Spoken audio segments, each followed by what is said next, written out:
Katanya dia mau belusukan, kemana-mana dia sendirian, berangkat dengan penuh keyakinan, tapi ke pengadilan dilupakan. Dan sialan, sialan. Assalamualaikum warahmatullahi wabarakatuh. Nah, Roy Suryo ya membocorkan menurut informasi yang dia terima bahwa di saat persidangan nanti pada 2 Juli 2026 ya, Jokowi tidak akan hadir di pengadilan. Dan menurut info yang Roy Suryo terima akan hadir ya melalui Zoom. Jadi hanya via Zoom saja, dan ini semakin meyakinkan publik bahwa memang Jokowi tidak mau hadir di persidangan karena dia sudah tahu resikonya bakal dicecar oleh kuasa hukum Roy Suryo. Dan ini semakin membuat Jokowi ketar-ketir. Jadi permasalahan polemik ijazah palsu Jokowi yang menyeret Roy Suryo dan Dr. Rifa, kita lihat ini bakal tidak selesai-selesai kalau Jokowi sendiri tidak mau hadir di persidangan. Sidang Dr. Tifa itu akhirnya harus berjalan duluan karena saya harus menunggu pra-peradilan. Nah, apa baiknya? Ada baiknya. Jadi kalau sidangnya Dr. Tifa nanti sudah jalan, pada saatnya sidang Dr. Tifa itu akan pada jadwal mendengar keterangan dari saksi pelapor. Ya, bisa jadi Joko Widodo datang dulu ke Dr. Tifa, baru nanti kita paksa lagi untuk datang ke sidang saya. Nah, jadi itu yang menarik. Ada rencana tadi mendengar, betul tadi kata Mbak Wuri, belum tentu dia akan datang. Dan akan ada, ini benar harus diwaspadai teman-teman. Silakan ayo kita menolak, dan mungkin kita akan lakukan protes bersama. Kalau dia hanya hadir karena pengacaranya rencana hanya menghadirkan Jokowi secara Zoom. Itu sudah ada direncanakan. Nah, tolak. Jadi kita tolak ya kalau Zoom. Nah, itu. Karena makanya katanya ke sono bisa, ke Lampung bisa, dan menerbangkan pesawat isi. Putih aja bisa. Nah, makanya sudah sehat ya. Kalau sudah sehat. Naik gajah. Gajah itu nggak punya ijazah. Nah, tidak hanya itu saja ya, ternyata Jokowi melakukan safari di Lampung bersama partai PSI. Keadaannya atau masanya tidak terlalu antusias ya. Bahkan banyak warga Lampung yang melakukan unjuk rasa menolak Jokowi. Kembali lagi bersama kami dalam breaking news yang nggak news-news sama. Kedatangan si Jokowi ke Mesuji Lampung katanya bikin antusiasme warga membludak hingga tidak ada kursi kosong yang ada di lokasi. Di momen itu, tim redaksi kami langsung mengambil kalkulator. Karena justru yang paling gampang dihitung malah jumlah kursi kosongnya, bukan jumlah warga yang datang. Kami langsung berpendapat, ternyata kadang yang paling ramai itu bukan kursi di lokasi, tapi imajinasi liar dari para pendukung si Jokowi. Dalam kondisi seperti ini, kami ingin menyarankan satu hal. Lain kali, undang juga kameramennya ke rapat penyusunan narasi, biar nggak kelihatan kosongnya kayak gitu. Kalau bisa, ambil angle dari jarak dekat terus di zoom 500% ke baris yang paling depan, biar kelihatan penuh dan membludak. Sekian breaking news ya. Dan terima gaji. Apa lo? Ditangkap, dipenjarakan hanya karena selembar. Secara bergantian demonstran menyampaikan aspirasi melalui orasi. Aksi berlangsung di bawah pengawalan ketat aparat kepolisian dari Polresta Bandar Lampung. Dalam orasinya, demonstran menilai safari politik yang dilakukan Jokowi belum tepat dilakukan di tengah berbagai persoalan yang masih menjadi perhatian publik. Kunjungan Presiden ke-7 RI, Joko Widodo, Jokowi, dalam agenda safari politiknya di Kabupaten Mesuji, Lampung, Jumat 26 Juni. Safari politik Jokowi di Mesuji Lampung sepi peminat. Nah, ini baru asli. Kalau yang rame, pasti ada duitnya. Jadi curiga, jangan-jangan acara gelar Baginda Pemuka Bangsa settingan juga kayak biasanya. Harusnya terima gelar Raja Akting nomor 1 atau Raja Firaun. Kan gayanya dia dari dulu gitu, settingan sama bagi-bagi duit. Lu gak capek apa Wi? Ya, kita aja udah capek ngeliatin laga lu. Kita udah biasa ya ngelihat pelakunya gila, tapi yang lebih gila adalah pendukungnya. Itu kalau bisa pemujanya ganti Tuhan kali, Tuhannya tuh diganti Jokowi. Nah, tapi sebelum diganti Tuhan, dia bentar lagi naik takhta jadinya Nabi Joko Wow. Orang sesat diikutin, ya udah akut sih lo pade tuh pendukungnya. Anak pertama udah dikasih jabatan, anak kedua sama anak ketiga ini yang lagi dicawe-cawein. Nih, hati-hati ya untuk lolo pada yang di daerah Raja Singa bentar lagi mau lewat. Nenek cocok lagi, sudah lihat belum itu Pak Cok? Pak Cok serakus kekuasaan sudah mulai perjalanannya safari politik duluan ya. Saking rakusnya ya. Keluarga yang haus akan kekuasaan, keluarga Pak Cok. Keliling untuk PSI ya, pria Solo itu lagi. baru kemarin itu anaknya nyuruh petani mikul alat berat pertanian, combine harvester. Dan nyogok mahasiswa ya untuk demo tandingan. Wah, blegedes. Bapak Presiden ya, buat Bapak Presiden, ingat Pak ya, Banteng aja dihianati kemarin ya. Iya, Banteng yang mendukungnya dihianati mentah-mentah. Sama si Janco ini. Jangan dilihat ya, fisik lemah jembut gemulai ya. Iya, ada di balik kelicikan, rencana kelicikan di baliknya. Raja Jawa, no. Raja Lampung.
Astagfirullah. Pokoknya ada aja gebrakannya. Ibarat nggak ada kayu, rotan pun jadi. Nggak diterima jadi Raja Jawa, Raja Lampung pun nggak masalah lah. Tapi anehnya, di saat kondisi negara lagi seperti ini yang ada di pikirannya tuh kok cuma kampanye. Ini masih tahun berapa sih? 2026 menuju 2029, itu masih lama loh, masih 3 tahun loh. Bisa-bisanya kampanye loh. Pokoknya yang ada di pikirannya itu berkuasa, saya mau berkuasa. Buniani minta Jokowi fokus hadapi sidang, bukan keliling daerah. Guys, di tengah safari politiknya bersama PSI, Presiden ke-7 RI Joko Widodo malah disarankan buat lebih fokus menghadapi persidangan kasus dugaan fitnah dan pencemaran nama baik terkait isu ijazah palsu. Peneliti media dan politik, Buniani, lewat akun Facebook pribadinya bilang Jokowi sebaiknya lebih mengutamakan hadir di pengadilan daripada keliling ke berbagai daerah. Menurutnya, Jokowi juga perlu menghormati proses hukum dengan datang langsung ke persidangan yang dijadwalkan mulai awal Juli ini. Buniani juga nambahin, masyarakat saat ini masih nunggu kepastian soal ijazah Jokowi. Gimana nih guys? Ini akan menjadi sebuah mesin besar, sebuah mesin partai yang kuat, yang kenal PSI logonya gajah, itu baru 48%, masih separuh. Terus baru dikenalkan pada masyarakat, pada para tokoh bahwa PSI itu logonya gajah.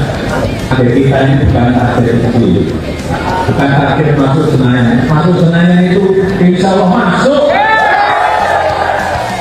Percaya saya, masuk Senayan kalau masuk, tetapi angka yang kita targetkan itu angka yang tidak kecil. Targetnya itu target besar. Kenapa mesinnya harus mesin besar dan kuatnya targetnya target besar.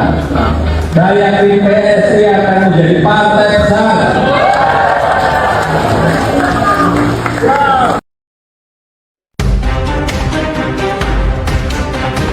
seandainya memang ijazah itu terbukti ataupun tidak terbukti, apa implikasinya terhadap klien Bapak? Nah, menurut kami yang relevan untuk dibuktikan itu cuma soal fitnah dan pencemaran nama baik. Kalau itu, maka ancaman hukumannya tidak besar, di bawah 5 tahun semua, sehingga tidak ada lagi ketakutan untuk ditahan dan lain sebagainya. Karena fitnah itu 3 tahun, pencemaran nama baik 9 bulan. Nah, persoalannya adalah mereka menyelundupkan, penyidik ya, menyelundupkan pasal yang tidak relevan, yaitu pasal Undang-Undang ITE, pasal 32 ayat 1 dengan ancaman hukuman 8 tahun, dan pasal 35 dengan ancaman hukuman 12 tahun, yang sama sekali tidak didukung oleh fakta dan peristiwanya. Kalau nanti persidangan ternyata memutuskan berbeda dengan keyakinannya Mas Roy Suryo. Kalaupun berbeda, apa ijazahnya sudah jadi asli? Nggak akan. Ijazahnya tetap nggak asli. Ini persidangan untuk membuktikan fitnah dan pencemaran nama baik, bukan membuktikan ijazah. Jadi nanti ijazah itu harus ada forum yang lain. Dan ayo kita kuat-kuatan. Berarti nanti di persidangan akan ada pembuktian apakah ijazah itu asli atau palsu. Apakah ada keberanian dari Bapak Jokowi untuk hadir dalam persidangan yang akan digelar nanti? Kami berharap dia menunjukkan jiwa kenegaraannya untuk hadir dalam persidangan dan membuktikan jika memang dirinya yang selama ini dia anggap kebenaran, dia ungkap dalam persidangan sehingga terbukti siapa yang salah dan siapa yang benar. Mungkin itu saja yang Ya, kemarin pihak kejaksaan itu spill sedikit sampel. Mereka katakan barang bukti. Ya, saya tidak akan sampaikan di sini. Ya, saya tidak. Kalau ini sangat penting, tapi saya tidak akan di sini. Tapi fatal sekali. Begitu kami semua melihat sampel barang bukti itu, yang terfikir oleh saya kasihan sekali dengan negara ini. Saya kasihan sekali dengan negara ini. Apabila barang bukti itu nanti disampaikan di sidang, lalu kami bersama para advokat bersama dengan ahli-ahli akan melakukan examination, pengujian kepada barang bukti itu.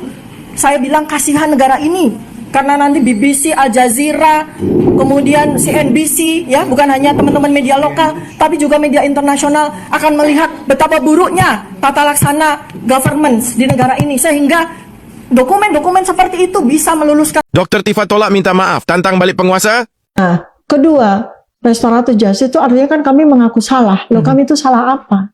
Kami melakukan kewajiban kami sebagai peneliti, dan ternyata hasil penelitian kami menyatakan demikian seperti yang sudah kami sampaikan. Di mana kesalahan kami? Kan gitu. Kalau memang itu satu, kemudian kami diminta untuk mengaku salah. Loh, salah kami di mana? Kan bukannya kebalik ini ceritanya. Yang salah itu yang memalsuin ijazah atau yang meneliti dan kemudian membuktikan bahwa ijazah itu palsu, kan gitu. Jadi kan ya kita harus berkata tidak dong. Saya ini orang yang sangat senang minta maaf apabila saya melakukan kesalahan. Tapi saya sangat tidak berkenan, sangat berkeberatan untuk minta maaf atas sesuatu yang bukan kesalahan saya. Gitu. Menggunakan restoratif justice sebagai alat penjinak kritik adalah penghinaan terhadap sains. Dr. Tifa melayangkan perlawanan provokatif dengan menolak mentah-mentah opsi damai yang menuntutnya bersujud meminta maaf. Meneliti keaslian dokumen adalah tugas suci ilmuwan, bukan tindakan kriminal. Ketika rezim mencoba membalik logika dengan memenjarakan sang pengungkap fakta, menolak tunduk adalah satu-satunya cara menjaga marwah sejarah bangsa dari normalisasi kepalsuan struktural. Jika ilmuwan dipaksa meminta maaf atas nama kebenaran ilmiah, maka hancurlah masa depan akademis bangsa ini. Kebenaran tidak butuh mediasi, ia butuh ditegakkan tanpa kompromi. Dan yang kedua, saya juga melihat ada upaya seakan-akan memaksa orang ingin jumping to conclusion. Ya, conclusion. Seakan-akan langsung UGM bilang sah, semua sah. Oh ya, itu. Nah, ini sebenarnya ini undang-undang ini hanya berlaku bagi alumni yang tidak menjadi pejabat publik berdasarkan pemilu. Kalau pejabat publiknya menjadi pejabat publik mengikuti pemilu, maka yang berhak menyatakan otentik atau tidak itu sudah bergeser pertama-tama ke KPU. Makanya KPU di Undang-Undang Pemilu melakukan namanya penelitian, apakah ijazah itu otentik atau tidak. Ya. Nah, jadi jangan seakan-akan ini ditiadakan. Nah, setelah geser, setelah KPU selesai tugasnya, arsip-arsip yang disimpan, yang dia bilang misalnya katakanlah otentik, ya kan? Nah, ini tanggung jawab bergeser lagi ke ANRI atau Lembaga Kearsipan Daerah. Arsip Nasional Republik Indonesia. Iya. Nah, di sini lebih seram karena kan Arsip Nasional atau Lembaga Kearsipan ini pada saat dia menerima dokumen, dia bukan hanya bilang otentik, dia bukan hanya bilang klarifikasi identik aja, tapi dia autentikasi. Ya. Dicek ini. Pertama mungkin otentik antara fotokopi, ya kan, dengan informasi dengan aslinya.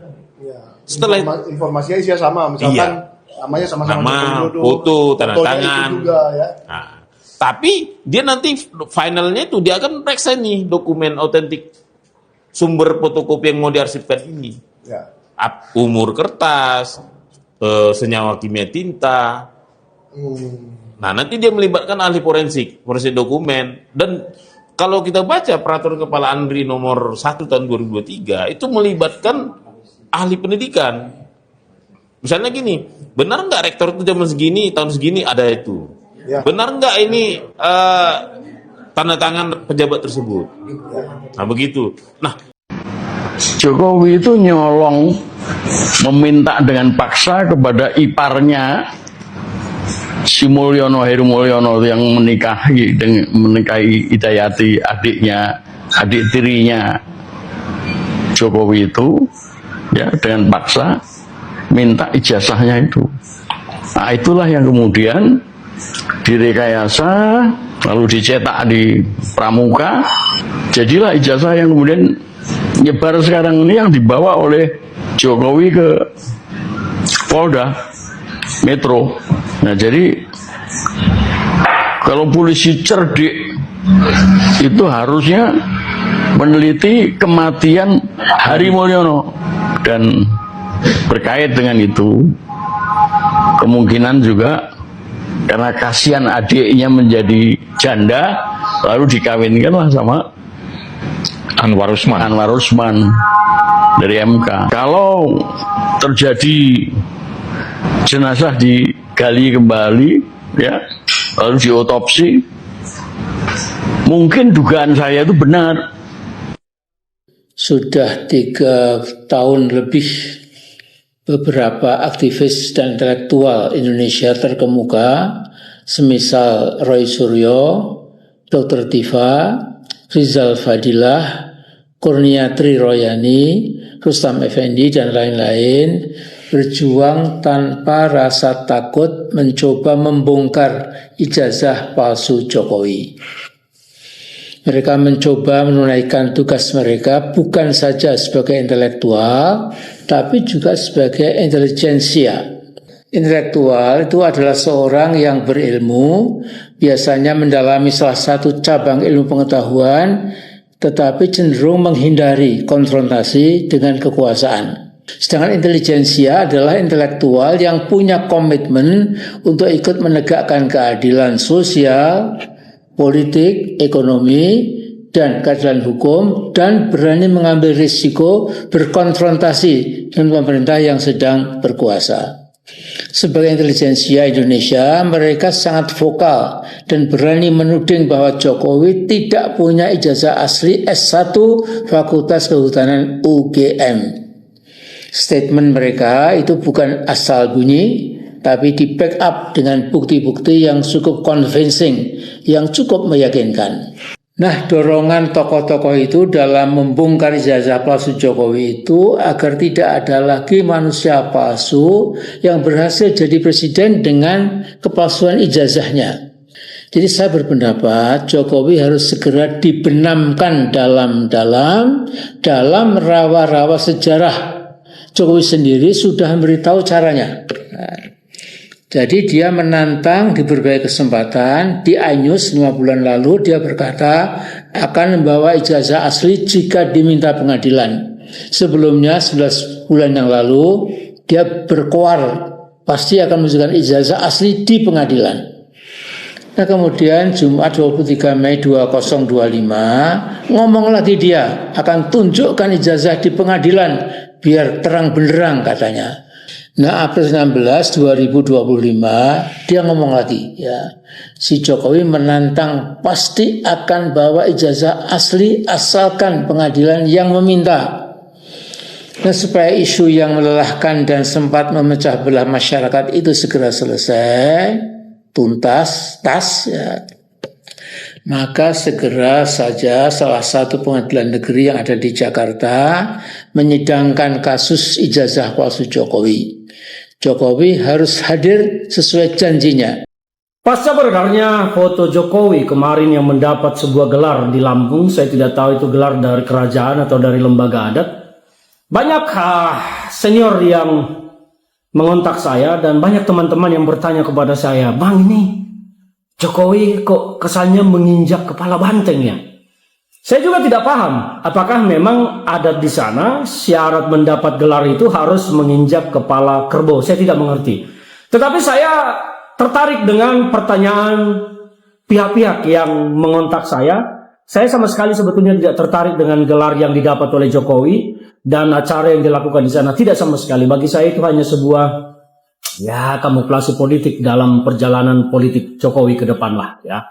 Saya menarik atas pertanyaan dari senior-senior politik saya dan juga teman-teman. Saya yang pertama menjawab, saya sudah memposisikan diri untuk tidak lagi terlibat dalam gerakan politik PD Perjuangan. Saya mau berpolitik kebangsaan secara independen. Itu yang pertama saya jawab. Yang kedua, saya mengatakan bahwa sejak awal memang ke teman-teman di beberapa kader-kader yang saya kenal baik, saya selalu mengatakan bahwa musuh PD Perjuangan itu adalah Jokowi dan Gibran, bukan Prabowo dan pemerintahannya.